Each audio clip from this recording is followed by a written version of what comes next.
today's video, I'm going to be showing you 11 most useful secret items that you didn't know existed in Minecraft Bedrock Edition. Let's get right into it. As the ranking order will be from worst to best, at last place we have the Jigsaw block. Now, I'm not sure what this exactly does, but I'll show you a screenshot right now up in the screen from what Minecraft tells you what this block does. Personally, I have never used this, and I have no intention doing so whatsoever, so yeah, that gets last place for me. At number 10, we have Frosted Ice. Now, this is a very strange type of ice, because it is not in the creative inventory. As you can see, ice, packed ice, and blue ice. There is no frosted ice. The only reason why this is not last place is because it does actually have a different texture. As you can see, this is ice, this is packed ice, this is blue ice, this is frosted ice. It's different.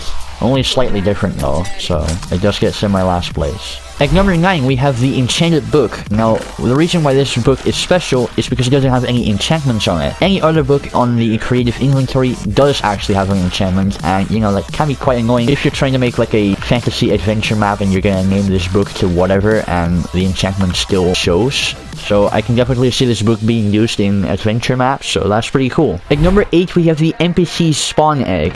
Now, what's special about this is that it isn't actually a regular spawn egg. It spawns an NPC. You can literally edit whatever this man looks like, and you can name him whatever. So I'm going to call this man Subscribe, because that is what you need to do. And then you got advanced settings. You got dialogue, which you can type whatever. And then if you go into /game mode survival, it will say whatever you typed in. What you can also do in advanced settings is you can add a command. Type in the command that you want it to be activated on. We're going to do button mode. And now if we're going to go into survival, as you can see, there will be a button. We press that and it says bruh. So yeah, that is pretty much whatever you can do with this non-player character. It's pretty cool and can definitely be used for some adventure maps. It is a sad thing that there are only a limited amount of skins that can be applied to the NPC egg, and they're not too good. So that is a bit unfortunate, but it is what it is. At number 7, we have Allow and Deny block. Now what these two blocks do, let's say you have this path right here, and place Deny blocks under there, and Allow blocks under there. Now what we're going to do, we're going to go into survival mode. What the deny block does, it disallows you from breaking the block. Now as you can see, I can mine every other block except the blocks that are above the deny block. Let's say if I were to go to /game mode adventure, I can't break that, but with the allow blocks I can. So yeah, that is basically what allow and deny does. Pretty cool for adventure maps. At number 6, we have the light block. This block is pretty cool. It allows you to create a light source without actually seeing it. So let's say for example, it is now sunset. Let's make it time set midnight. There we go.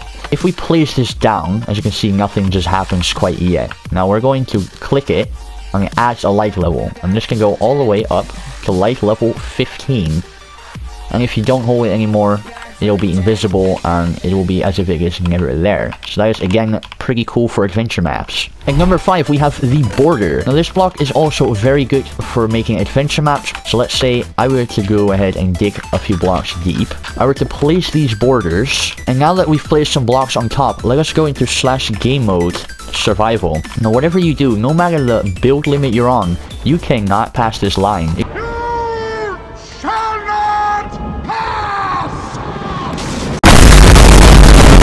Is basically untouchable and invisible barriers, so a very useful block to make your survival maps with. At number 4, we have the structure block. Now what this block basically does is it allows you to copy a structure. So let's say I would make a grass X. Now I would use this structure block. As you can see, it outlines this. Right click the structure block. So we have 3 modes: save, load, and corner. To save a structure, you just have to name it whatever, and you can type in the size, the X, Y, and Z coordinates. To calculate where the coordinates are going to, you can look at these lines. So I want this to be a little bit wider, so we're going to make it 10 blocks.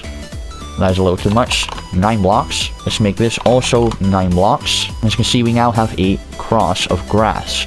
Now there is a offset. Normally this is set to -1, but I almost always set this to 0. And now we can save the structure. Go to another structure block, it doesn't matter whatever structure block, and then type in the exact name that you gave the other. Make sure to set the offset 0 to make it exactly the same.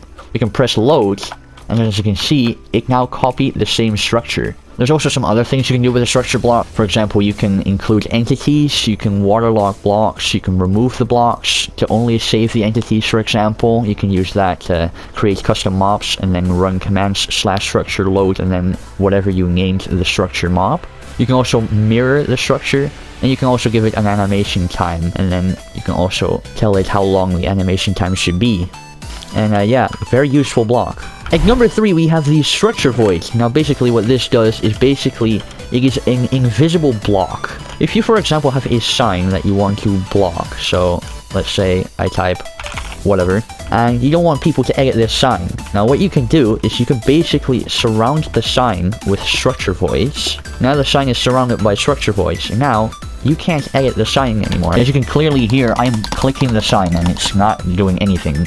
Another thing you can use structure voids for is by blocking off water or lava. So let's say we want this water to be in a specific shape, a rectangle. We can place the water within and it will only go where there aren't structure voids. And if we do that, voila, it's only one block of water.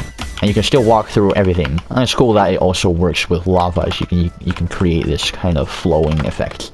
What definitely intrigues me the most about this block is that you can use it to make like a cool entrance. For example, you have like this roof of water and you have just a tunnel and you can just jump into this water and enter like a secret basement or something like that. Again, very useful block for map making or whatever you want to do with it. At number 2, we have the famous barrier block. This is kind of the same as just invisible bedrock. If you go into /game mode survival, you can see that this is the same as a bedrock block. There is no way you can break this block. It is just an invisible block. You can't see the outlines, so that's why borders are nicer to put as borders around your map. But it is cool to make like an invisible maze or parkour. But yeah, there's not really much to it. It's just a very useful block. Great for map making or whatever you want to do with it. Maybe even troll your friends if you're like that insane. Which honestly would not even surprise me. But okay, let's move on. At number 1, we have the command block. We have 3 command blocks. The impulse one, or just the command block, the chain command block, and we have the repeating command block. Starting with the impulse command block, it is pretty simple. So let's say I wanted to say subscribe. There we go. Now let's go ahead and get a source of redstone. So I'm going to use a lever, and now it says subscribe. The chain command block is a little bit different. So how this works is what you want to do is you want a command block with the side texture arrows facing to the next chain command block. You want to place this to the command block while crouching, so you don't actually press on the command block. As you can see, the arrows now face the chain command block. So we're going to make it say 1. And we're going to make this say 2. We're going to set the delay over here 20. And now it will say 1, 2. If you do actually want the chain command block to work, you must make it always active. Do not put it to need redstone. What you can also do is set the condition, so unconditional, it'll just always be active. If you set it to conditional, the chain command block texture will change slightly and it will only be activated if the previous command was executed successfully. With the last command block is the repeating, and basically what this does is say hi, always active. And as you can see, it'll now spam hi, and it'll do that until eternity. Send command feedback and type false. And basically what that will do is that will mute any messages coming from command block. So yeah, those were the command blocks. Definitely the most useful blocks in Minecraft for map making and really just about anything. But yeah guys, that is pretty much it for today's video. I hope you guys enjoyed this. I've actually missed a command item that is either new or I just didn't know about. Let me know down in the comments, and I might add it into a future video. But anyways guys, that is pretty much it for today. Make sure to like and subscribe if you want to support my channel, and I'll see you guys in the next one.